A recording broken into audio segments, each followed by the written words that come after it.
सृष्टि करने के पूर्व स्वयं ब्रह्मा ने कहा कि मुझे सृष्टि मैं तभी करूंगा जब मुझे सृष्टि करने का अहंकार न हो और मोह न हो। पहले वो ज्ञान दे दो, नहीं तो नहीं करूंगा।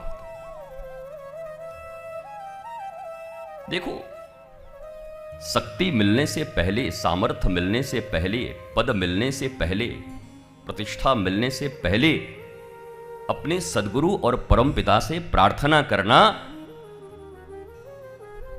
कि इतना ज्ञान, इतनी गवेषणा हमें दे दो कि हम इसके माया में न फंसें। ये जगत तुम्हारा है, तुम्हारे नियुक्त मैनेजर की तरह मैं इसकी सेवा कर सकूं, इतना ज्ञान मुझे सदा रहे। कौशल्या को था। कौशल्या से भगवान ने पूछा, बता मैया, तू बाल लीला देखना चाहेगी कि तुझे सदा ज्ञान रहना चाहिए कि मैं राम हूं, नारायण हूं?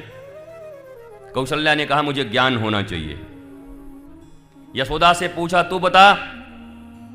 यशोदा ने कहा, मुझे कोई ज्ञानवान की जरूरत नहीं, मैं तो दौड़ा के मारूंगी तुम्हें और बांधूंगी उखल में। यद्यपि भगवान ने कई बार प्रयत्न किए, अपने मुखाम्भोज को खोलकर ब्रह्मांड का दर्शन कराया, मृदु भक्षण लीला, मिट्टी के भक्षण की लीला में, लेकिन फिर स्वजन मोहिनी माया, भगवान के पास एक माया बड़ी प्यारी है, स्वजन मोहिनी माया।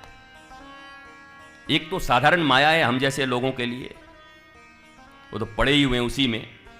एक है स्वजन मोहिनी माया, जिनको माता पिता बना के आते हैं उनके ऊपर भी माया डाल देते हैं। नहीं तो कई कभी ये काम करने वाली नहीं थी।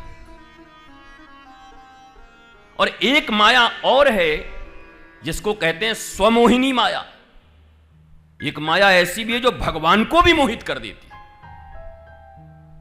नंद भवन के 84 खंभे आंगन में मणिमुक्ताओं से सुसज्जित रत्न जटित, जब उन खंभे में अपने दृश्य को देखते हैं, अपना ही प्रतिबिंब देखते हैं, तो ठिठक जाते हैं।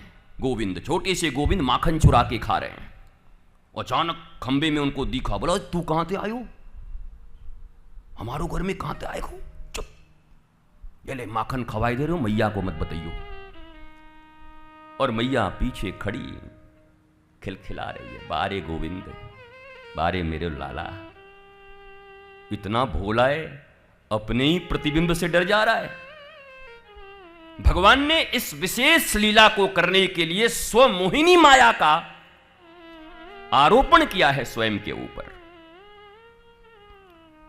इसलिए तत्वतः जिन्हें शास्त्र और तत्वतः जिन्हें धर्म के विषय में ज्ञात न हो, सदगुरु के मुखाम्भोज से बैठकर 12 वर्ष तक, कम से कम एटलीस्ट 12 ईयर्स, जब तक सम्यक प्रकार से शास्त्रोक्त ज्ञान न दे दें, तब तक लीलाओं पर कभी उंगली मत उठाना। ये कहना कि ये लीला मेरी समझ में नहीं आ रही क्योंकि हमारी बुद्धि तो ग्लास की तरह, लोटे की तरह है, पर हे प्रभु ऐसी कृपा करना कि मैं भी जल्दी समझ जाऊं।